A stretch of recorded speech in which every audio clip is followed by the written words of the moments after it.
redes sociais viraram um campo aberto, minado de discursos e problemáticas a respeito de relacionamentos, de qualquer tipo de situação atual assim.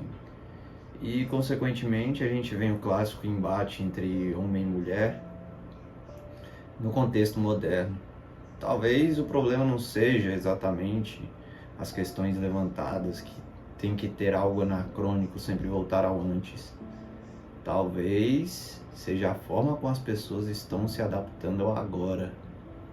Meu nome é Ariel Randi, sou estudante de psicologia e vamos falar sobre relacionamentos modernos.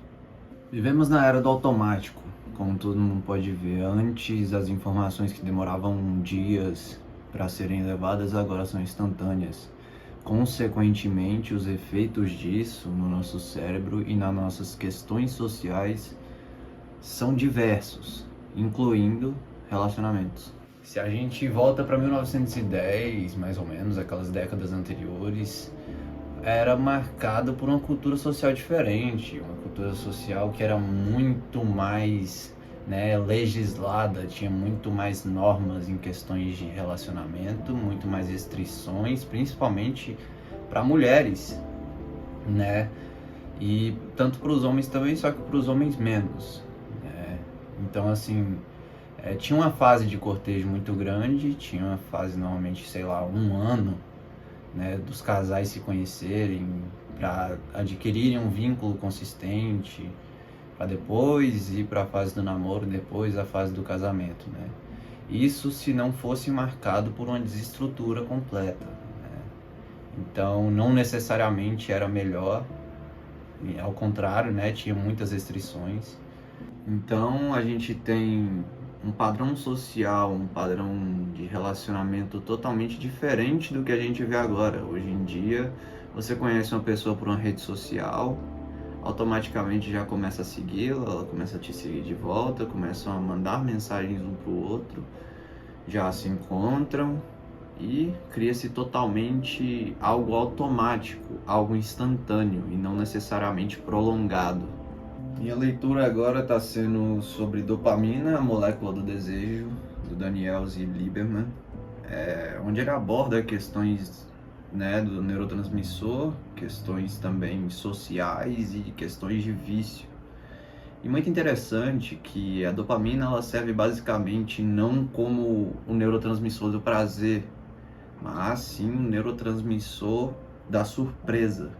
Então aí esse livro, né, Dopamina, Molécula do Desejo, vai ter a etapa da paixão, que vai ser movida por esse neurotransmissor, né, a dopamina, e logo depois é ativado, ou durante ali, né, o que vai determinar o vínculo prolongado, né, a consistência. Vão ser 2 hormônios diferentes, né, a vasopressina e a oxitocina. Ambos, né, existem tanto nos homens e nas mulheres, mas a vasopressina é ativada mais nos homens e a oxitocina nas mulheres, sempre reforçando o vínculo, né, nessa continuidade prolongada. Repara aí no micro hábito do celular, você passa horas inerte nessa tela, onde fica rolando várias vezes o Reels de alguma coisa engraçada ou alguma coisa criativa, de alguma pessoa criando um tipo de conteúdo. Então, instantaneamente, a todo momento, você tem esse mecanismo da surpresa, da dopamina, em alto índice. O celular ele vira essa máquina dopaminérgica, quase como um mecanismo de recompensa a todo momento. E é certo que existem, né, times de psicólogos, neurocientistas e tudo por trás de uma rede social. E esse micro hábito de passar horas na tela, ele se estende, ele sai das telas para questões sociais mesmo, questões mundanas. A relação com as pessoas muda, a relação consigo mesmo muda.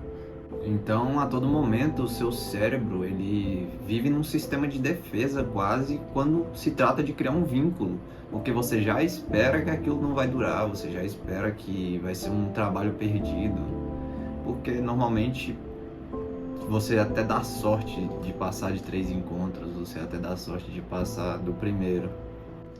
Daí você vê, né, influencers gigantescos reforçando ideias que não condizem. Por exemplo, homens falando que mulheres estão seletivas demais, estão cada vez mais ganhando espaço, e mulheres falando que homens já não são mais provedores e que estão perdendo espaço e se tornando sujeito, às vezes, até afeminado. Quando, na verdade, isso se reflete na cultura à nossa volta e na cultura dos hábitos que estão sendo moldados. Não adianta a gente, ficar problematizando o gênero, quando, na verdade, cada pessoa por si só está vivendo em telas e acumulando, alto índice dopaminérgico a todo momento. Então, qualquer relação é muito difícil passar do terceiro encontro, porque sempre vai exigir algum tipo de surpresa. As pessoas vão querer a todo momento algum tipo de surpresa. Se esse relacionamento durar, ele vai se durar por paixão e não necessariamente por amor. O amor, ele exige consistência. A paixão não. A paixão exige surpresa. Daí vem vários termos, que surgem dessa perca da surpresa, perca da dopamina barata do relacionamento. Ghosting, o ato de sumir, que muito provavelmente é porque essa pessoa ou encontrou outro tipo de fonte de dopamina barata, ou essa pessoa simplesmente enjoou, porque não tem mais surpresa, não tem mais uma paixãozinha. E aí as redes sociais se tornaram um catálogo, de pessoas.